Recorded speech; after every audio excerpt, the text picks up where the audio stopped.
हाय बच्चों। हेलो बच्चों, आप कैसे हैं?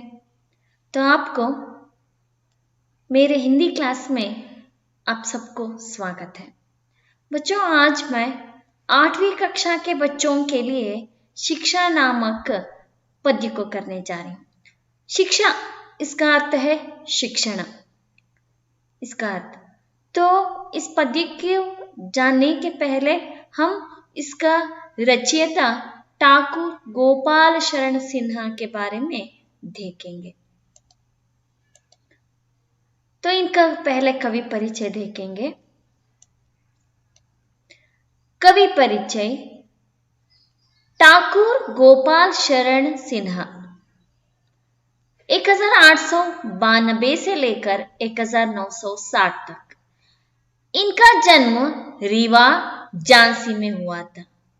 माता का नाम प्रभुराज कुंवरी और पिता का नाम ठाकुर जगत बहादुर सिन्हा था। पिताजी संस्कृत के प्रगाढ़ पंडित थे। पिताजी की देखरेख में सिन्हा जी की शिक्षा प्रारंभ हुई। 13 वर्ष की अवस्था में इन्होंने अंग्रेजी पढ़ना प्रारंभ किया। इसी समय उनके पिता का देहांत हुआ। मेट्रिकुलेशन से आगे वे पढ़ ना सके। ಸೊ ಠಾಕೂರ್ ಗೋಪಾಲ್ ಶರಣ್ ಸಿನ್ಹಾ ಇವರು ಹುಟ್ಟಿದ್ದು 1892 1492 से लेकर 1960 तक। इनका जन्म ಇವರ जन्म रीवा, झांसी में हुआ था। झांसिಯಲ್ಲಿ ಆಯಿತು। माता का नाम प्रभुराज कुंवरी और पिता का नाम ठाकुर जगत बहादुर सिन्हा था। ಅಂದ್ರೆ ಇವರ ತಂದೆ ಹೆಸರು ಪ್ರಭುರಾಜ್ ತಾಯಿ ಹೆಸರು ಪ್ರಭುರಾಜ್ ಕುನ್ವರಿ, ತಂದೆ ಹೆಸರು ಠಾಕೂರ್ ಜಗತ್ ಬಹದ್ದೂರ್ ಸಿನ್ಹಾ ಅಂತ. ಪಿತಾಜಿ ಸಂಸ್ಕೃತಕ್ಕೆ ಪ್ರಗಾಢ ಪಂಡಿತೆ. ತಂದೆಯವರು ಸಂಸ್ಕೃತದಲ್ಲಿ ಬಹಳ ದೊಡ್ಡ ಪಂಡಿತರಾಗಿದ್ರು. ಪಿತಾಜಿ ಕಿ ದೇಖರೇಖ್ ಮೇ ಸಿನ್ಹಾಜಿ ಕಿ ಶಿಕ್ಷಾ ಪ್ರಾರಂಭ ಹುಯಿ. ತಂದೆಯವರು ಅವರ ಉಪಸ್ಥಿತಿಯಲ್ಲಿ ಸಿಂಹಾಜಿಯವರ ಶಿಕ್ಷಣ ಪ್ರಾರಂಭವಾಯಿತು। 13 वर्ष की अवस्था में इन्होंने अंग्रेजी पढ़ना प्रारंभ किया। 13 ವರ್ಷದ ಅವಸ್ಥೆಯಲ್ಲಿ ಇವರು ಇಂಗ್ಲಿಷ್ ಅನ್ನು ಓದೋದನ್ನ ಪ್ರಾರಂಭವನ್ನ ಮಾಡಿದ್ರು। इसी समय उनके पिता का देहांत हुआ। ಇದೇ ಸಮಯದಲ್ಲಿ ಅವರು ವಿದ್ಯಾಭ್ಯಾಸ ಮಾಡುವಂತ ಸಮಯದಲ್ಲಿ ಅವರ ತಂದೆಯ ಮರಣವಾಗುತ್ತೆ। मेट्रिकुलेशन से आगे वे पढ़ ना सके। मेट्रिकुलेशन तक मात्र ಅವರಿಗೆ ಓದಕ್ಕೆ ಸಾಧ್ಯ ಆಯಿತು, ಅದರ ನಂತರ ಅವರಿಗೆ ಓದಲಿಕ್ಕೆ ಆಗಲಿಲ್ಲ। तो बच्चों आगे देखेंगे। इनकी भाषा सरल और बोलचाल की है। महावीर प्रसाद द्विवेदी का प्रोत्साहन इनको बहुत मिला। सरस्वती पत्रिका में इनकी कविताएं छपने लगी। जगदालोक इनका महाकाव्य है। माधवी, मानवी, कादम्बिनी, ज्योतिष्मती, संचिता, सुमन, विश्वगीत और ग्रामिका इनके मुक्तक काव्य है। ग्रामिका और जगदालोक उत्तर प्रदेश सरकार से पुरस्कृत है। तो इनकी ಭಾಷಾ ಸರಳ और बोलचाल की है। ಇವರ ಭಾಷೆ ಬಹಳ ಸರಳವಾಗಿರುತ್ತೆ। ಯಾವ ರೀತಿಯಾಗಿ ಕನ್ನಡ ಆಡು ಭಾಷೆ ಅಂತ ನಾವು ಮಾತಾಡ್ತೀವಲ್ಲ, ಆಡು ಭಾಷೆನೇ ಬೇರೆ, ಪಾಠದಲ್ಲಿ ಇರುವಂತಹ ಭಾಷೆನೇ ಬೇರೆ ಆಗಿರುತ್ತೆ। ಅದೇ ರೀತಿಯಾಗಿ ಇವರ ಭಾಷೆ, ಹಿಂದಿಯ ಭಾಷೆ ಬಹಳ ಸರಳವಾಗಿತ್ತು, ಆಡು ಭಾಷೆಯಾಗಿ ಇರ್ತಿತ್ತಂತೆ। महावीर प्रसाद द्विवेदी का प्रोत्साहन इनको बहुत मिला। महावीर प्रसाद द्विवेदी ಅವರು ಏನ್ ಮಾಡಿದ್ರು, ಇವರಿಗೆ ಬಹಳ ಪ್ರೋತ್ಸಾಹವನ್ನ ಕೊಡ್ತಾ ಇದ್ರು। सरस्वती पत्रिका में इनकी कविताएं छपने लगी। सरस्वती ಪತ್ರಿಕೆಯಲ್ಲಿ ಇವರ ಕವಿತೆಗಳನ್ನ ಏನ್ ಮಾಡ್ತಿದ್ರು, ಪ್ರಕಟ ಮಾಡ್ತಾ ಬರ್ತಾ ಇದ್ರು। ಜಗದಾಲೋಕ್ इनका महाकाव्य। ಜಗದಾಲೋಕ್ ಎನ್ನುವಂತಹ ಮಹಾಕಾವ್ಯವನ್ನು ಕೂಡ ಇವರು ಬರೆದಿದ್ದಾರೆ। ಮಾಧವಿ, मानवी, कादम्बिनी, ज्योतिष्मती, संचिता, सुमन, विश्वगीत और ग्रामिका इनके मुक्तक काव्य। इವರು ಮಾಧವಿ, ಮಾನವಿ, ಕಾದಂಬಿನಿ, ಜ್ಯೋತಿಷ್ಮತಿ, ಸಂಚಿತಾ, ಸುಮನ್, ವಿಶ್ವಗೀತ್ ಮತ್ತೆ ಗ್ರಾಮಿಕ ಎನ್ನುವಂತಹ ಹಲವಾರು ಮುಕ್ತಕ ಕಾವ್ಯವನ್ನ ಬರೆದಿದ್ದಾರೆ। ग्रामिका और ಜಗದಲೋಕ್ उत्तर प्रदेश सरकार से ಪುರಸ್ಕೃತ है ಗ್ರಾಮಿಕಾ ಮತ್ತೆ ಜಗದಲೋಕ್ ಎನ್ನುವ ಅವರ ರಚನೆಗೆ ಉತ್ತರ ಪ್ರದೇಶ ಸರ್ಕಾರದಿಂದ ಪುರಸ್ಕಾರ ಕೂಡ ಅವರಿಗೆ सिक्किದೆ। ये सब कवि परिचय हुआ ठाकुर गोपाल शरण सिन्हा जी का। इनका जन्म तो 1892 से लेकर इनका मरण 1960 को हुआ। एक कवि परिचय हुआ। तो ये पाठ का आशय है बच्चों। इस कविता में कवि अनुभव के द्वारा शिक्षा प्राप्त करने के अनेक उदाहरण प्रस्तुत करते हैं। जीवन में यश की प्राप्ति के लिए अनेक प्रकार की मुसीबतों का सामना करना पड़ता है। बिना परिश्रम के हम कभी सुख प्राप्त नहीं कर सकते। इस कविता में कवि अनुभव के द्वारा ಈ ಕವಿತೆಯಲ್ಲಿ ಕವಿ ಬಹಳ ಅನುಭವದ ಮುಖಾಂತರ ಶಿಕ್ಷಾ ಪ್ರಾಪ್ತ करने ಅನೇಕ ಉದಾಹರಣೆ ಪ್ರಸ್ತುತ करते ಶಿಕ್ಷಣವನ್ನ ಪಡೆಯುವಂತಹ ಹಲವಾರು ಉದಾಹರಣೆಗಳನ್ನು ಇಲ್ಲಿ ಪ್ರಕಟ ಮಾಡ್ತಾರೆ। जीवन में यश की प्राप्ति के लिए ಜೀವನದಲ್ಲಿ ಯಶಸ್ಸನ್ನ ನಾವು ಪಡಿಬೇಕಂತಂದ್ರೆ अनेक प्रकार की मुसीबतों का सामना करना पड़ता है। ಹಲವಾರು ರೀತಿಯ ಕಷ್ಟಗಳನ್ನು ನಾವು ಎದುರಿಸಬೇಕಾಗತ್ತೆ। बिना परिश्रम के हम कभी सुख प्राप्त नहीं कर सकते। ನಾವು ಕಷ್ಟವನ್ನ ಪಡೆದೇನೆ ನಾವು ಸುಖವನ್ನ ಪಡಿಲಿಕ್ಕೆ ಸಾಧ್ಯವಿಲ್ಲ। तो अब हम आगे देखेंगे।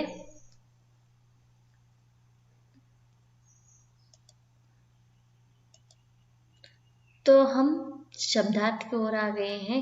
सो शब्दार्थ देख लीजिए। दुनिया, जगत, प्रपंच, संसार, तो कन्नड़ में प्रपंच कहते हैं, वर्ल्ड। लघु, छोटा, चिक्का, स्मॉल, चिक्कदु। चंग, पतंग, चिट्टे, बटरफ्लाई, चिट्टे। उर, छाती, सीना, येदे, अंग्रेजी में हार्ट कहते हैं। और वारिदन, बादल, मोड़ा, क्लाउड। गिरी, पर्वत, पर्वता, मौंटेन। छेद, छिद्र, ಸುರಾಖ್। ಸೊ ಅಂತಂದ್ರೆ ಒಂದು ಹೋಲ್, ಸಂದು ಅಂತ ಹೇಳ್ಬಿಟ್ಟು। ಸೊ ಚಕ್ಕರ್ ಖಾನ, ಇದರ್ ಉದರ್ ಘೂಮ್ನಾ, ವೃತ್ತಾಕಾರದಲ್ಲಿ ಸುತ್ತಾಡು, ಟು ಗೆಟ್ ಗಿಡ್ಡಿ ಅಂತ ಹೇಳ್ಬಿಟ್ಟು। ಸೊ ಏನಂತಂದ್ರೆ ಇದರ್ ಉದರ್ ಘೂಮ್ನಾ, ಅಲ್ಲಿ ಆಚೆ ಈಚೆ ತಿರುಗಾಡುವುದು ಅಂತ ಹೇಳ್ಬಿಟ್ಟು ಇದರ ಅರ್ಥ। तो बच्चों अब हम शब्दार्थ को भी देख लिया। अब हम आगे जाएंगे। तो पहले पद्य को एक बार मैं पढ़ती हूँ, बाद में उसका अर्थ बताते जाती हूँ। शिशु ने दुनिया में आकर रो रोकर हंसना सीखा, लघु होकर बढ़ना सीखा, गिर गिर कर चलना सीखा। तो अगला, कितने ही चक्कर खाकर चंगों ने चढ़ना सीखा, उर छेद कर अपना मुरली ने गाना सीखा। मिट मिट कर वारिदरों ने पानी बरसाना सीखा, तरु गिरिवर से गिर गिर कर नदियों ने बहाना सीखा। सो यहाँ पर बच्चे का चित्र है, यहाँ पर मुरली का चित्र है, सो यहाँ पर नदी का चित्र है। तो बच्चों, तो अब तो मैं एक बार पढ़ ली हूँ, आप इसे घर में थोड़ा जोर से पढ़ लीजिए। तो मैं आगे जाऊंगी। शिशु ने दुनिया में आकर रो रो कर हंसना सीखा। तो इसका अर्थ यहाँ है कि ಶಿಶುನೇ ದುನಿಯಾ ಮೇ ಆಕರ್ ಅಂತಂದ್ರೆ ಮಗು ಈ ಜಗತ್ತಿಗೆ ಬಂದ್ಬಿಟ್ಟು ಆಕರ್ ರೋ ರೋ ಕರ್ ಹಸ್ನ ಸೀಕ. ಸೊ ಏನಂತಂದ್ರೆ ಮಗು ಈ ಜಗತ್ತಿಗೆ ಬಂದ ತಕ್ಷಣನೇ ಮಗು ಅಳತ್ತೆ. ಮಗು ಅಳ್ತಾ ಇದೆ ಅಂತಂದ್ರೆ ಅಲ್ಲಿ ಏನರ್ಥ, ಅದು ಹುಷಾರಾಗಿದೆ ಅಂತ ಹೇಳ್ಬಿಟ್ಟು. ಅಳ್ತಾ ಅಳ್ತಾ ಅದು ನಗೋದನ್ನ ಕೂಡ ಕಲಿಯತ್ತಂತೆ. यहाँ पर देख लीजिए, यहाँ पर बच्चा रो रहा है, यहाँ पर भी बच्चा रो रहा है, मगर रो रो कर वो पहले शुरू में ही रोता है, किसी भी बच्चा हंसता नहीं है। तो माँ के कोख से निकालने के बाद, पेट से निकालने के बाद हर बच्चा रोता है तो वो बहुत ही अच्छा है, इसका आरोग्य अच्छा है। तो यहाँ पर बच्चा रोने का चित्र है और यहाँ पर देखिए बच्चे हंसने का चित्र है। तो शिशु ने दुनिया में आकर, यानी शिशु इसका अर्थ है सो मगु ಈ ಜಗತ್ತಿಗೆ ಬಂದ್ಬಿಟ್ಟು ರೋ ರೋ ಕರ್ ಹಸನ ಸೀಕ ಅಂದ್ರೆ ಅಳ್ತಾ ಅಳ್ತಾ ನಗೋದನ್ನ ಕಲಿಯತ್ತೆ. ಅಲ್ಲಿ ಆ ಮಗುನು ಕೂಡ, ಹುಟ್ಟಿದ ಮಗುನು ಸಹ ಏನ್ ಮಾಡ್ತಾ ಇದೆ, ಶಿಕ್ಷಣವನ್ನ ಪಡಿತಾ ಇದೆ. ಶಿಕ್ಷಣ ಅಂದ್ರೆ ಬುಕ್ ಇಟ್ಕೊಂಡು ಓದೋದೇ ಶಿಕ್ಷಣ ಅಂತ ಅಲ್ಲ, ಪ್ರತಿಯೊಂದು ಸಮಯ ಸಂದರ್ಭದಲ್ಲೂ ಕೂಡ ನಾವು ಶಿಕ್ಷಣವನ್ನ ಪಡಿತಾ ಹೋಗ್ತೀವಿ. ಉದಾಹರಣೆಗೆ ಇಲ್ಲಿ ಮೊದಲನೇದಾಗಿ ಹುಟ್ಟಿರೋ ಮಗುವು ಕೂಡ ಅಳ್ತಾ ಅಳ್ತಾ ನಗುವುದನ್ನ ಕಲಿಯತ್ತೆ. ಇದು ಅಲ್ಲಿ ಶಿಕ್ಷಣವನ್ನ ಪಡಿತಾ ಹೋಗತ್ತೆ. ಹಸ್ ಹಸ್ ಕರ್ नहीं रो रो कर हंसना सीखा ಅಂದ್ರೆ ಅಳ್ತಾ ಅಳ್ತಾ ನಗೋದನ್ನ ಕಲಿಯತ್ತೆ. तो ये समझ में आया होगा। तो अब मैं आगे जाऊंगी। लघु होकर बढ़ना सीखा, गिर गिर कर ಚಲನಾ ಸೀಕ. ಲಘು ಹೋಕರ್ ಬಡನಾ ಸೀಕ ಅಂತಂದ್ರೆ ಚಿಕ್ಕ ಮಗುವಿಂದ ಬೆಳಿತಾ ಬೆಳಿತಾ ಹೋಗ್ತಾನೆ ಮಗು ಆಗಿರೋನು. ಲಘು ಅಂತಂದ್ರೆ ಚಿಕ್ಕ, ಅವ್ರ ಬಣ್ಣ ಅಂತಂದ್ರೆ ಬೆಳೆಯೋದು. ಅಂದ್ರೆ ಚಿಕ್ಕ ಮಗುವಿನಿಂದ ಆ ಮಗು ಬೆಳೀತಾ ಹೋಗತ್ತೆ. ಹಾಗೇನೆ ಗಿರ ಗಿರಕರ್ ಚಲನಾ ಸೀಕ, ಮಗು ಹುಟ್ಟಿದ ತಕ್ಷಣನೇ ಸ್ವಲ್ಪ ದಿವಸಗಳ ಆದ ನಂತರ ಒಂದು 3-4 ಒಂದು 5-6 ತಿಂಗಳಾದ ತಕ್ಷಣನೇ ಎದ್ದು ನಿಂತ್ಕೊಂಡು ವೇಗವಾಗಿ ಓಡೋದಿಲ್ಲ. ಅದು ಏನ್ ಮಾಡುತ್ತೆ, ಅಂಬೆಗಾಲನ್ನ ಇಡ್ತಾ ನಿಧಾನವಾಗಿ ಎದ್ದೇಳ್ತಾ ಒಂದ್ರ ಮೇಲೆ ಒಂದು ಹೆಜ್ಜೆನ ಇಟ್ಕೊಂತಾ ಏನಂತೆ ನಡಿಲಿಕ್ಕೆ ಹೋಗತ್ತೆ. ಒಂದೊಂದು ಹೆಜ್ಜೆನ ಈ ತರ ಇಡತ್ತೆ, ಮತ್ತೆ ಕೆಳಗಡೆ ಬೀಳತ್ತೆ. ಗಿರ್ಗಿರ್ಕರ್ ಮತ್ತೆ ಕೆಳಗಡೆ ಬೀಳತ್ತೆ. ಚಲನಾ ಸಿಕ್ಕ ಮತ್ತೆ ನಡೆಯೋದನ್ನ ಕೂಡ ಕಲಿಯತ್ತೆ. ಸೊ ಏನಂತಂದ್ರೆ यहाँ पर लघु होकर बढ़ना सीखा, यानी छोटे से बढ़ने को एक सीख लिया बच्चा, और गिर गिर कर हर बच्चा भी गिर गिर कर चलना सीखता है। उस ಅಂದರೆ ಅವಾಗ ಬೇಜಾರು ಮಾಡ್ಕೊಳೋದಿಲ್ಲ. ಅದು ಅಯ್ಯೋ ಇದೇನಿದು ನನಗೆ ನಡಿಲಿಕ್ಕೆ ಬರೋದಿಲ್ಲ ಬಿಡು, ಹೊತ್ಲಾಗೆ ನಾನು ನಡೆಯೋದೇ ಬೇಡ, ಯಾವಾಗಲೂ ದಬಕ್ ದಬಕ್ ಅಂತ ಬೀಳ್ತಿರ್ತೀನಿ ಅಂತ ಅದೇನು ಇದು ಮಾಡೋದಿಲ್ಲ. ಅದರ ಬದಲಾಗಿ ಸೊ ಗಿರ್ ಗಿರ್ ಕರ್ चलना सीख, गिर गिर कर चलता रहता है। यहाँ पर भी शिक्षा प्राप्त कर रहा है वो बच्चा। ಸೊ ಏನಂತಂದ್ರೆ ನಡೆಯುವುದನ್ನು ಕೂಡ ಕಲಿಯುವಂತಹ ಶಿಕ್ಷಣವನ್ನ ಅದು ಮಗು ಪಡಿತಾ ಇದೆ ಅಂತ ಹೇಳ್ಬಿಟ್ಟು. तो वहाँ पर आपने देख लिया, शिशु ने दुनिया में आकर रो रो कर हंसना सीखा, यहाँ पर लघु होकर बढ़ना सीखा, गिर गिर कर चलना सीखा, ये सब हुआ। तो बाद में कितने ही चक्कर खाकर चंगों ने चढ़ना सीखा, कितने ही चक्कर खाकर. ಸೊ ನಿಂತಂದ್ರೆ ಎಷ್ಟೊಂದು ಚಕ್ಕರ್ ಅಂತಂದ್ರೆ ಎಷ್ಟೊಂದು ತಿರುಗಾಡಿ ಆ ಬೆಟ್ಟ ಈ ಗುಡ್ಡ ಮತ್ತೆ ಹತ್ತಬೇಕಂದ್ರೆ ಬಹಳಷ್ಟು ಅನುಭವವನ್ನು ಪಟ್ಟು ಬಹಳ ಸಾಹಸವನ್ನ ಪಟ್ಟು ಸೊ ಏನ್ ಮಾಡ್ತಾರೆ, ಕಿತನೆ ಹಿ ಚಕ್ಕರ್ ಕಾಕರು, ಎಷ್ಟೊಂದು ತಿರುಗಾಡಿ ಎಷ್ಟೊಂದು ಅಭ್ಯಾಸ ಮಾಡಿ ಸೊ ಏನು ಚಂಗೋನೆ ಅಂತಂದ್ರೆ ಸೊ ಯೋಧ್ಯರು ಅಂದ್ರೆ ಸೈನಿಕರು ಅಂದ್ರೆ ಶೂರರು ನೇ ಚಡನಾ ಸೀಕ, ಚಂಗೋನೆ ಚಡನಾ ಸೀಕ. ಸೊ ಇಂಥ ಶೂರವಂತರು ಸೈನಿಕರು ಯೋಧರು ಏನ್ ಮಾಡ್ತಾರೆ, ಚಡನಾ ಸೀಕ ನೋಡಿ ಇಲ್ಲಿ ಪರ್ವತವನ್ನ ಹತ್ತೋದನ್ನ ಕೂಡ ಕಲಿತಾರೆ. ಈಗ ನಾವು ಕೂಡ ಸಡನ್ ಆಗಿ ಹೋಗ್ಬಿಟ್ಟು ಹತ್ತೀವಿ ಅಂತ ಹತ್ತಕ್ಕೆ ಅಲ್ಲ, ಆ ಜಾಗಕ್ಕೇನೆ ನಾವು ಹೋಗಿ ರೀಚ್ ಆಗಕ್ಕಾಗೋದಿಲ್ಲ. ಸೊ ಅದಕ್ಕೆ ಏನು ಬೇಕು, ಬಹಳ ಅನುಭವ ಬೇಕು. ಅದಕ್ಕೆ ನಾವು ಶಿಕ್ಷಣವನ್ನ ಪಡಿಬೇಕು. ಹಂತ ಹಂತವಾಗಿ ಶಿಕ್ಷಣವನ್ನ ಪಡಿತಾ ಹೋದಂಗೆ ಸೊ ನಾವು ಇಡೀ ಪರ್ವತವನ್ನು ಕೂಡ ಹತ್ತುವ ಸಾಮರ್ಥ್ಯವನ್ನ ನಾವು ಪಡಿತೀವಿ, ಅಲ್ಲಿ ನಾವು ಶಿಕ್ಷಣವನ್ನ ಪಡಿತೀವಿ. ಸೊ यहाँ पर बताया गया है कितने ही चक्कर काकर ಸೊ ಇಷ್ಟೊಂದು ಇದು ಮಾಡಿ ಚಂಗೋನೆ चढ़ना सीखा कितने ही चक्कर खाकर चंगों ने चढ़ना सीखा सो यहाँ चढ़ने का दृश्य है। तो बच्चों आगे सो यहाँ पर भी देख लीजिए ये भी चढ़ने का दृश्य है। बहुत ही कष्ट से वे लोग कैसे चढ़ रहे हैं देख लीजिए। तो आगे जाएंगे।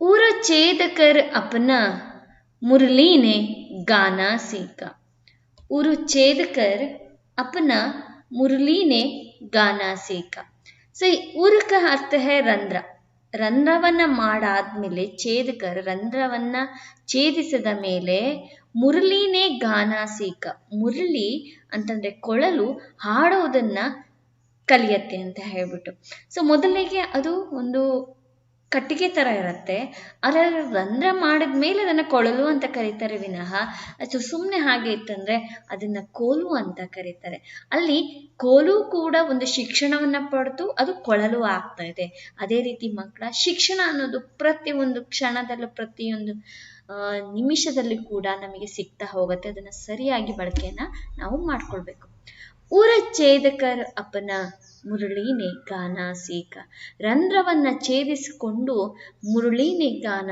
ಸೀಕ ಕೊಳಲು ಹಾಡನ್ನ ಹಾಡ್ತಾ ಇದೆ तो यहाँ पर देख लीजिए यहाँ पर मुरली का चित्र है यहाँ भी मुरली अच्छा है और यहाँ पर देख लीजिए मुरली का चित्र सो उर छेद कर अपना मुरली ने गाना सीखा मुरली गाना सीख रहा है।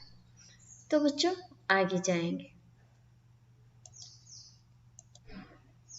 मिट मिट कर वारिदरों ने पानी बरसाना सीखा ಮಿಟ್ ಮಿಟ್ ಕರ್ ವಾರಿದರೋನೆ ಮಿಟ್ ಮಿಟ್ ಕರ್ ಅಂತಂದ್ರೆ ಒಂದಕ್ಕೊಂದು ಡಿಕ್ಕಿ ಹೊಡೆದ್ಬಿಟ್ಟು ವಾರಿದರೋನೆ ಅಂತಂದ್ರೆ ಸೊ ಮೋಡಗಳು ಅಂತ ಹೇಳ್ಬಿಟ್ಟು ಮಿಟ್ ಮಿಟ್ ಕರ್ ವಾರಿದರೋನೆ ಅಂದ್ರೆ ಒಂದಕ್ಕೊಂದು ಡಿಕ್ಕಿ ಹೊಡಿತಾ ಮೋಡಗಳು ಪಾನಿ ಬರ್ಸಾನ ಸೀಕ ನೀರನ್ನ ಸುರಿಸ್ತಾ ಇದ್ದಾವೆ ಪಾನಿ ಬರ್ಸಾನ ಸೀಕ ನೀರನ್ನ ಸುರಿಸ್ತಾ ಇದ್ದಾವೆ ಅಂತ ಹೇಳ್ಬಿಟ್ಟು यहाँ पर देख लीजिए यहाँ पर ವಾರಿದರು ಮಿಟ್ ಮಿಟ್ ಕರ್ ಪಾನಿ ಬರ್ಸಾನ सीख रहा है ಸೊ ಇದನ್ನ ಗುಡುಗು ಅಂತ ಹೇಳ್ತೀವಿ ಇದನ್ನ ಮಿಂಚು ಅಂತ ಕರಿತೀವಿ ಸೊ ಒಂದಕ್ಕೊಂದು ಮೋಡ ಡಿಕ್ಕಿ ಹೊಡೆದಾಗ ಅದು ಶಬ್ದ ಬರುತ್ತಲ್ಲ ಅದನ್ನೇ ಗುಡುಗು ಅಂತೀವಿ।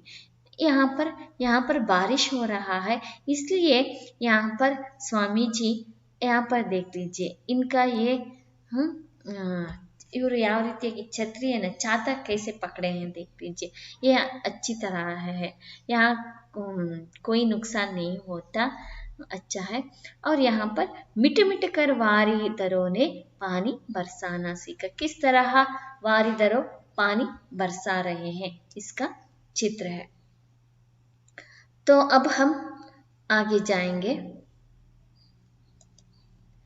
तरु गिरिवर से गिर गिर कर नदियों ने बहना सीखा तरु गिरिवर से गिर गिर कर तरु गिरी तरु का अर्थ है सो ಗಿಡಗಳು ಗಿರಿ का अर्थ है पर्वत ಏನಂತಂದ್ರೆ ಗಿಡ ಮತ್ತೆ ಪರ್ವತಗಳಿಂದ ದಾಡ್ಕೊಂಡು ಗಿರಿಗಿರಿಕರ ಅಂದ್ರೆ ಅವು ಮೇಲಿಂದ ಕೆಳಗಡೆ ಬಿದ್ದು ಬಿದ್ದು ನದಿಯೋನೆ ಬಹನಾ ಸೀಕ ನದಿಗಳು ಏನಂತಂದ್ರೆ ಹರಿಯುವುದನ್ನ ಕಲ್ತಿದ್ದಾವೆ ಅಂತ ಹೇಳ್ಬಿಟ್ಟು ತರು ಗಿರಿವರಸೆ ಗಿರ ಗಿರಕರ್ ನದಿಯೋನೆ ಬಹನಾ ಸೀಕ ಗಿಡ ಪರ್ವತ ಇವುಗಳಿಂದ ನದಿಗಳು ಹರಿತಾ ಹರಿತಾ ಸೊ ನದಿಯೋನೆ ಬಹನ ಸಿಕ್ಕ ಆ ಕಡೆ ಈ ಕಡೆಯಿಂದ ಬರುವಂತಹ ನೀರುಗಳು ಎಲ್ಲ ಒಟ್ಟಾಗಿ ಸೇರಿ ನದಿಯಲ್ಲಿ ಬಂದು ನದಿ ತರ ಸೇರ್ತವೆ ಅದಕ್ಕೆ ನದಿ ಅಂತ ಹೆಸರು ಇರ್ತಾರೆ ಅಲ್ಲಿಂದ ಹರಿತವೆ ಅಂತ ಹೇಳ್ಬಿಟ್ಟು यहाँ पर देख लीजिए यहाँ कहीं से यहाँ पर तरु है गिरी है वहां से पानी उतर रहा है और यहाँ पर भी देख लीजिए गिरिवर से भी पानी उतर रहा है नदियों ने बहना सीखा तो नदी बह रहा है सो नदी हरिता है। तो आगे प्रश्न उत्तर है उसके पहले हम एक मिनट पति को थोड़ा देखेंगे इसको राग से कहेंगे आप भी राग से इसे सीख लीजिए घर में। मैं एक बार राग से बताती हूँ। शिशु ने दुनिया में आकर रो रो कर हंसना सीखा। शिशु ने दुनिया में आकर रो रो कर हंसना सीखा। लघु होकर बढ़ना सीखा, गिर गिर कर चलना सीखा। लघु होकर बढ़ना सीखा, गिर गिर कर चलना सीखा। शिशु ने दुनिया में आकर रो रो कर हंसना सीखा। लघु होकर बढ़ना सीखा, गिर गिर कर चलना सीखा। कितने ही चक्कर काकर चंगों ने चढ़ना सीखा। कितने ही चक्कर काकर चंगों ने चढ़ना सीखा। उरु छेद कर अपना मुरली ने गाना सीखा। उरु छेद कर अपना मुरली ने गाना सीखा। कितने ही चक्कर काकर चंगों ने चढ़ना सीखा। उरु छेद कर अपना मुरली ने गाना सीखा। शिशु ने दुनिया में आकर रो रो कर हंसना सीखा। लघु होकर बढ़ना सीखा, गिर गिर कर चलना सीखा। मिट मिट कर वारिंदरों ने पानी बरसाना सीखा। मिट मिट कर वारिंदरों ने पानी बरसाना सीखा। तर गिरिवर से गिर गिर कर नदियों ने बहना सीखा। तर गिरिवर से गिर गिर कर नदियों ने बहना सीखा। शिशु ने दुनिया में आकर रो रो कर हंसना सीखा। लघु होकर बढ़ना सीखा, गिर गिर कर चलना सीखा। रो कर हंसना सीखा, रो रो कर हंसना सीखा। ये तो थोड़ा अच्छा है, बस थोड़ा अच्छा है। आप मुझसे भी बहुत ही अच्छी तरह से गाते हैं, अच्छी तरह से गा लीजिए बच्चों घर में। अब मैं आगे के अभ्यास की ओर जाती हूँ। अभ्यास की ओर जाएंगे तो प्रश्नोत्तर को देख लेंगे और व्याकरण अंश की ओर ध्यान देंगे। तो पहला प्रश्न है, शिशु ने रो रो कर क्या सीखा है? ಶಿಶು ಅಂತಂದ್ರೆ ಮಗು ಅಳ್ತಾ ಅಳ್ತಾ ಏನನ್ನ ಕಲ್ತಿದೆ ಅಂತ ಹೇಳ್ಬಿಟ್ಟು. ಶಿಶುನೆ रो रो कर हंसना सीखा है. ಸೊ ಶಿಶು क्या कर रहा है? ಸೊ ಅಳ್ತಾ ಅಳ್ತಾ ಸೊ ಏನ್ ಮಾಡ್ತಾ ಇದೆ? ಹಸನಾ सीखा है, ನಗುವುದನ್ನ ಕಲ್ತಿದೆ ಅಂತ ಹೇಳ್ಬಿಟ್ಟು.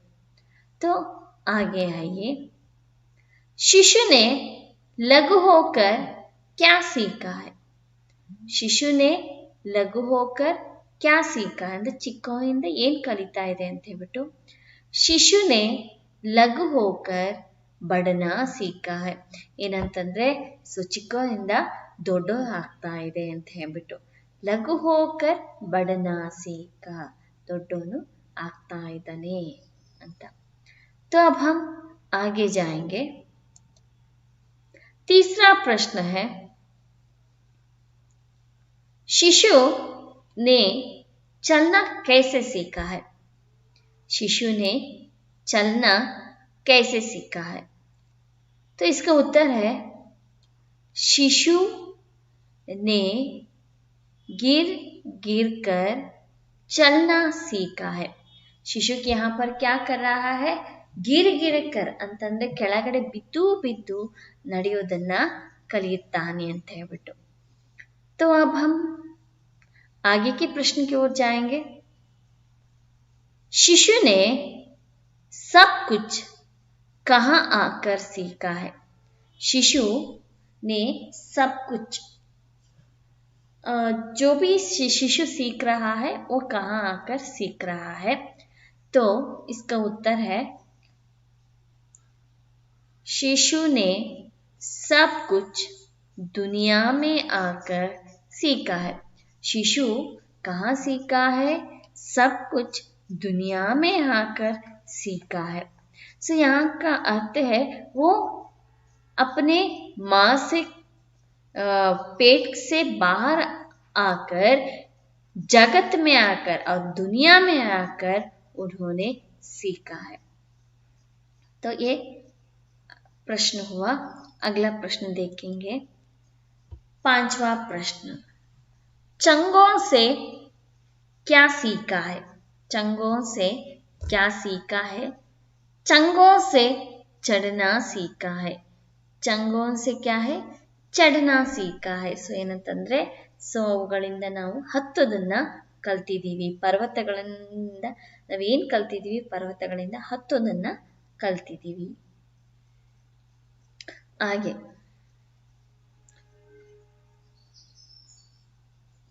मुरली ने गाना कैसे सीखा है? मुरली ने गाना कैसे सीखा है? तो इसका उत्तर है मुरली ने उर छेद कर गाना सीखा है.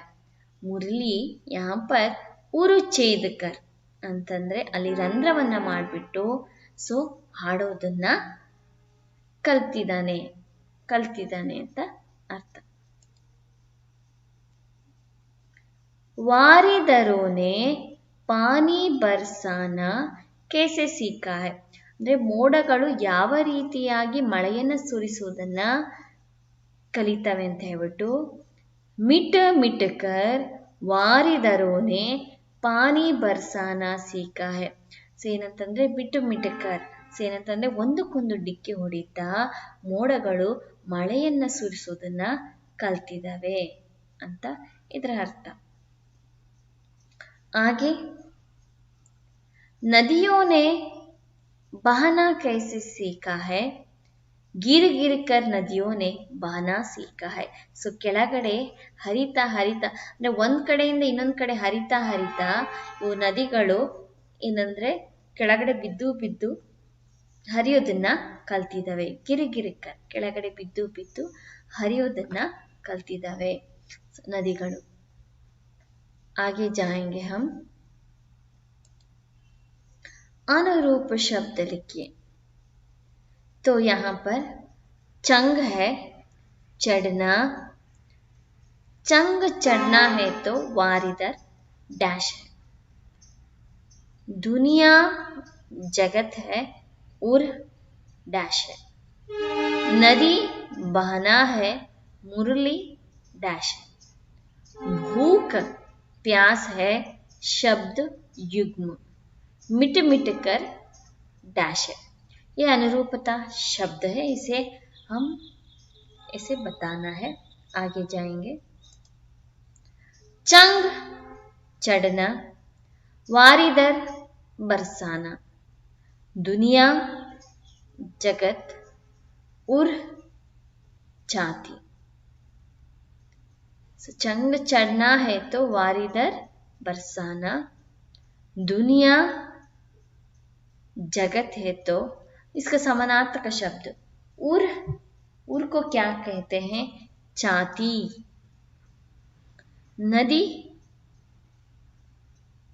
बहना, नदी बहता है तो मुरली क्या करता है? गाना गाता है. तो मुरली गाना. भूख प्यास, ये कौन सा शब्द है? ये एक ही बार आता, एक ही वाक्य में आता है. भूख प्यास ये कौन सा शब्द है? ये शब्द युग में है. मिट मिट कर ये कौन सा शब्द है? ये एक ही है. भूख प्यास शब्द युग्म शब्द है तो मिट मिट कर ये एक ही शब्द है. मिट मिट कर ये कौन सा शब्द है? द्विरुक्ति शब्द है. ये कौन सा शब्द है बच्चों? द्विरुक्ति. ये अनुरूपता बहुत ही सुलभ है, इसे आप सही ढंग से सीख लीजिए. तो इसके लिए उत्तर है बरसाना, और ये चाहती, और ये गाना, और ये नहीं विरुक्ति।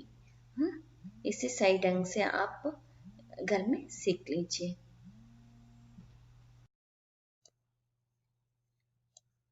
अब 2-3 वाक्यों में उत्तर लिख के देखेंगे। प्रश्न पहला, शिशु ने दुनिया में आकर पहले क्या क्या सीखा है और कैसे सीखा है? ಸೊ ಮಗು ಜಗತ್ತಿಗೆ ಬಂದ್ಬಿಟ್ಟು ಮೊದಲನೇದಾಗಿ ಏನನ್ನ ಕಲ್ತಿದೆ और कैसे सीखा है, ಯಾವ ರೀತಿಯಾಗಿ ಕಲ್ತಿದೆ ಅಂತ ಹೇಳ್ಬಿಟ್ಟು। तो शिशु ने दुनिया में आकर सबसे पहले रो रो कर हंसना सीखा है और लघु होकर बढ़ना सीखता है, गिर गिर कर चलना सीखता है। ये जो शिशु है ना, दुनिया में आकर ಅಂದ್ರೆ ಇಡೀ ಜಗತ್ತಿಗೆ ಬಂದ್ಬಿಟ್ಟು ರೋ ರೋ ಕರ್ ಹಸ್ನ ಸೀಕಾ ಹೈ। ಸೊ ಏನಂತಂದ್ರೆ ಅಳ್ತಾ ಅಳ್ತಾ ನಗೋದನ್ನ ಕಲ್ತಿದೆ। ಔರ್ ಲಘು ಹೋಕರ್ ಬಡ್ನಾ ಸೀಕ್ತಾ ಹೈ, ಏನಂತಂದ್ರೆ ಲಘು ಅಂತಂದ್ರೆ ಚಿಕ್ಕದಾಗಿ ದೊಡ್ಡವನಾಗ್ತಾ ಹೋಗ್ತಾನೆ। ಗಿರಿ ಗಿರಿ ಕರ್ ಚಲನಾ ಸೀಕ್ತಾ ಹೈ, ಸೊ ಏನಂತಂದ್ರೆ ಕೆಳಗಡೆ ಬಿದ್ದು ಬಿದ್ದು ನಡೆಯುವುದನ್ನ ಕೂಡ ಕಲಿತಾನೆ। ಸೊ ಪ್ರತಿಯೊಂದು ಸಮಯದಲ್ಲೂ ಕೂಡ ಶಿಕ್ಷಣವನ್ನ ಪಡಿತಿರ್ತಾನೆ। तो आपको मालूम है। तो अब हम दूसरा प्रश्न की ओर जाएंगे। पानी कैसे बरसता है? पानी है ना, कैसे बरसता है? नदियां कैसे बहती है? पानी कैसे बरसता है और नदियां कैसे बहती है? बादलों ने मिट मिट कर पानी बरसाना सीखा है। बादलों ने मिट मिट कर पानी बरसाना सीखा है और पर्वत से गिर गिर कर नदियों ने बहना सीखा है। तो बादल है जो मिट मिट कर पानी बरसाना सीखा है और पर्वत भी से गिर गिर कर नदियों ने बहना सीखा है। ये हुआ। अब हम आगे जाएंगे। तो यहाँ पर दिए गए हैं 8 नदियों में अधूरे नाम दिए गए हैं, उन्हें पूरा कीजिए। तो यहाँ पर 8 नदियों का नाम दिए गए हैं। तो मंदाकिनी, घाघरा, कावेरी, गंडक, महानंद, अलकानंदा, यमुने, कोसी। ये कौन सा ये पूरा नदियों का नाम देख लीजिए। सो मंदाकिनी है, मंदाकिनी नदी, ये सब नदियों का। और भी है गंगा, तुंगा, कावेरी, कावेरी यहाँ पर आ गया है। तो भद्रा नदी, ये सब आता है। तो मंदाकिनी, घाघरा, कावेरी, गंडक, महानंद, अलकानंदा, यमुना, कोसी, ऐसा नदियां हैं। तो यहाँ पर कौन सा शब्द डालना है? अलकनंदा, अलकानंदा होता है। और यहाँ पर दाकिनी है और कौन सा डालना है? मंदाकिनी डालना है। तो अब हम आगे जाएंगे। तो यहाँ पर डैश मुना, तो देखते ही बोल सकते हैं ये यमुना है। और गा डैश रा, गा डैश रा, घाघरा, घाघरा ऐसा नदी है। और यहाँ पर डैश सी, कोसी। और यहाँ dash duck, dash duck, Gandak है। और यहाँ महा डैश दा है, सो महानंदा है। तो यहाँ पर जो नदियों के अधूरे नाम थे उसे हमने पूरा किया। आप इसे आपके नोट्स में लिख सकते हैं। तो अब हम आइए तो देखेंगे विलोम शब्द लिखना। विलोम शब्द रोना, चढ़ना, मिटना, गिरना। तो रोना के लिए हंसना है। ರೋನ ಅಳುವುದು, ಹಸ್ನ ನಗುವುದು, ಚಡನ ಅಂದ್ರೆ ಹತ್ತುವುದು, ಉತರ್ನ ಅಂತಂದ್ರೆ ಇಳಿಯುವುದು, ಮಿಟನ ಔರ್ ಘಟನ. ಸೊ ಏನಂತಂದ್ರೆ ಒಂದಕ್ಕೊಂದು ಡಿಕ್ಕಿ ಹೊಡೆಯುವುದು, ಇದು ಜೋಡಿಸುವುದು. ಗಿರ್ನ ಕೆಳಗಡೆ ಬೀಳುವುದು, ಉಟ್ನ ಅಂತಂದ್ರೆ ಎಬ್ಬಿಸುವುದು. ये शब्द विलोम शब्द हो गया. आगे देख लीजिए, अन्य वचन रूप लिखिए. सो ಏಕವಚನ ಇರೋದು ಬಹುವಚನ ಮಾಡಿ, ಬಹುವಚನ ಇರೋದನ್ನ ಏಕವಚನ ಮಾಡೋದು. नदी के लिए नदियां है, मुरली के लिए मुरलियां, वाणी वाणी, स्मृति स्मृतियां. सो यहाँ नदी, मुरली, वाणी, स्मृति है. तो नदी के लिए सो बहुवचन रूप नदियां हुआ, और मुरली के लिए मुरलियां हुआ, वाणी वाणी ही होता है, और स्मृति स्मृतियां. तो यहाँ एक वचन के लिए बहुवचन, बहुवचन के लिए एक वचन हो गया. तब हम आगे जाएंगे. पर्यायवाची शब्द लिखिए. पर्यायवाची शब्द का अर्थ है समानार्थक शब्द लिखना. तो यहाँ पर कौन कौन सा दिए गए हैं? शिशु दिए गए हैं, वारिदर, दुनिया, चंद, ऐसे दिए गए हैं. तो यहाँ पर शिशु के लिए पर्यायवाची शब्द है बच्चा, वारिदर बादल, और दुनिया संसार, प्रपंच, चंग चढ़ना है. ये सब समानार्थक शब्द है. तब हम आगे जाएंगे बच्चों, जोड़कर लिखिए. तो एक हो से शिशु, गिरिवर, चंग, गाना है, यहाँ पर चा है, और यहाँ पर मुरली, हंसना, नदी, चढ़ना है. सो शिशु ने क्या बोलना है? शिशु ने दुनिया में आकर रो रो कर क्या बोलना है? हंसना सीखा. बी का उत्तर है हंसना. गिरिवर से गिर गिर कर क्या है? चढ़ना, या नदी, या मुरली. इसमें से कौन बताते हैं आप? क्या है? गिरिवर से गिर गिर कर क्या है? नदियों ने बहना सीखा. यहाँ पर सी है इसका उत्तर. चंग, चंगों ने चढ़ना सीखा. चढ़ना है इसका उत्तर. और गाना, गाना, गाना तो कौन गाता है? कहाँ से हम गाना गाते हैं? यहाँ पर चारों में कौन सा है? यहाँ पर मुरली है. सो मुरली से गाना सीखा. ये सब जोड़कर लिखे हैं. तो शिशु ने दुनिया में आकर हंसना सीखा, गिरिवर से गिर गिर कर नदियों ने बहना सीखा, चंगों ने चढ़ना सीखा, गाना मुरली ने गाना सीखा. ये जोड़कर लिखिए. अब हो गया. अब हम आगे जाएंगे. तो अब हम गृह कार्य की ओर आ गए हैं. तो गृह कार्य देखने से पहले बच्चों, तो मैं एक आपकी पाठ्य पुस्तक में एक है, पढ़िए और लिखिए, पूरक वाचन में है, उसे आप थोड़ा सा निकालिए. एक गृह कार्य बाद में बता देंगे. तो वहां पर है, फूलों से हम हंसना. पढ़िए और लिखिए, उसे पढ़ना है और लिखना है. फूलों से हम हंसना सीखे, और कली से मुस्काना, पत्तों से मस्ती में झूमे, ढाली से झुक झुक जाना. सीखे सीख मस्त नदियों से जीवन में बहते जाना, बोली सीखे हम कोयल से मधुर गीत हरदम गाना. चंदा मामा से हम सीखे शीतलता बरसाना, और मेघ से सीखे हम सब सूखे को सरसा देना. ऐसी सीख सदा हम सीखे जिससे जीवन हरा रहे, शिक्षा है हो नित ऐसी ही जिनसे जीवन बरा रहे. ये भी अच्छा है पूरक वाचन में. फूलों से हम हंसना सीखे, और कली से मुस्काना. ಏನಂತಂದ್ರೆ ಸೊ ನಾವು ಹೂವಿನಿಂದ, ಫೂಲೋ ಸೆ ಹಮ್ ಹಸ್ನಾ ಸೀಕೆ, ಹೂವಿನ ನೋಡ್ಬಿಟ್ಟು ನಾವು ನಗೋದನ್ನ ಕಲಿಬೇಕು.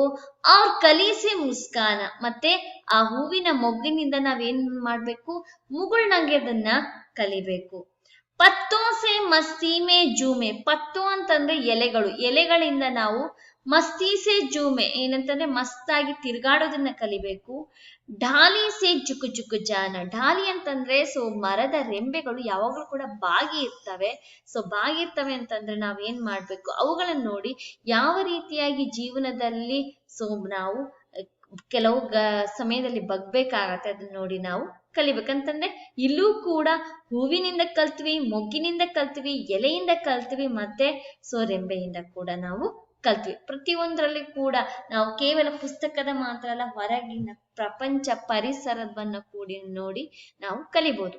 तो आगे सीखे सीख मस्त नदियों से जीवन में बहते जाना, बोली सीखे हम कोयल से मधुर गीत हरदम गाना. सीखे सीख मस्त नदियों से इसका अर्ಥ है ಸೊ ನಾವೇನಾದ್ರೂ ಒಂದು ಕೂಡ ನಾವು ನದಿಗಳನ್ನ ನೋಡಿ ಕಲಿಬೇಕು. ಜೀವನ್ ಮೇ ಬಹತೆ ಜಾನ, ಸೊ ಜೀವನದಲ್ಲಿ ನಾವ್ ಏನ್ ಮಾಡ್ಬೇಕಂತಂದ್ರೆ ಸೊ ನದಿಗಳು ಯಾವ ರೀತಿಯಾಗಿ ಹರ್ಕೊಂಡು ಹೋಗ್ತವೆ, ಅಲ್ಲಿ ಕಲ್ಲಿರ್ಲಿ, ಮುಳ್ಳಿರ್ಲಿ ಅಥವಾ ಚೆನ್ನಾಗಿರುವ ಜಾಗ ಇರ್ಲಿ, ಅವು ನಿಲ್ಲೋದಿಲ್ಲ.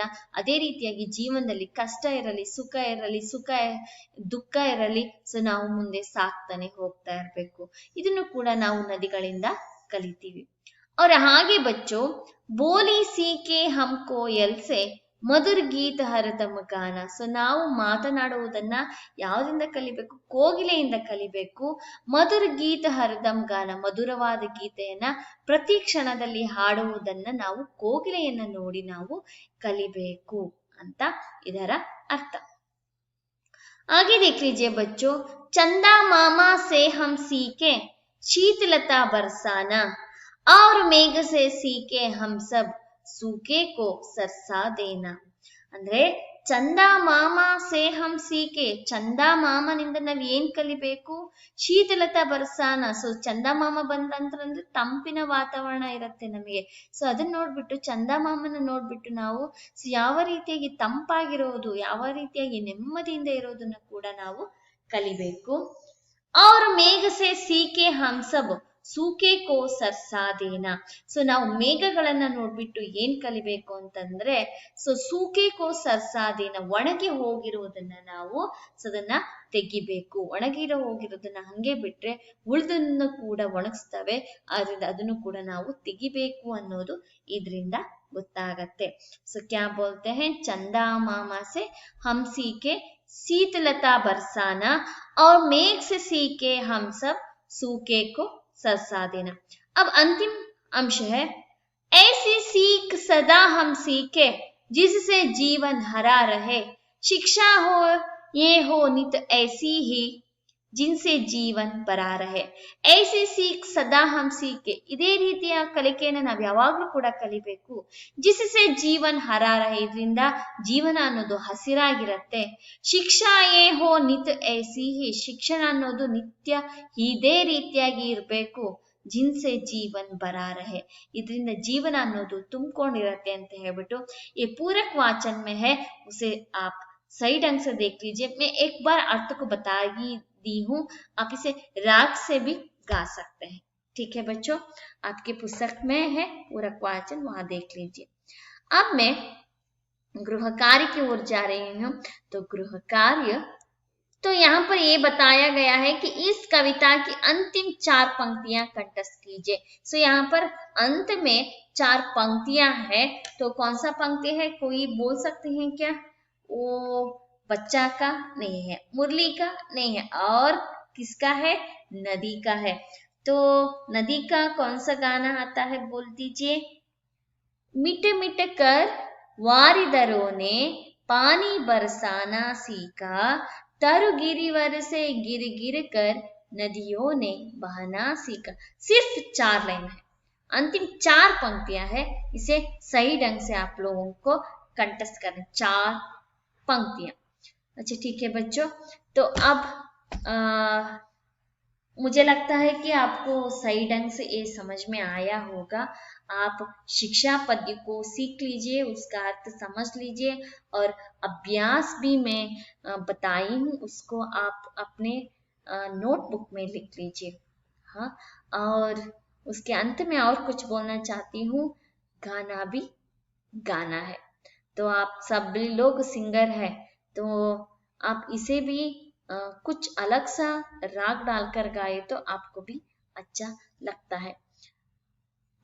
और शिक्षा, आप भी हर वस्तु में भी शिक्षा को सीख लीजिए और उस वो अच्छा कार्य है तो उसका उपयोग कर लीजिए, वो बुरा काम है तो नहीं कर लीजिए।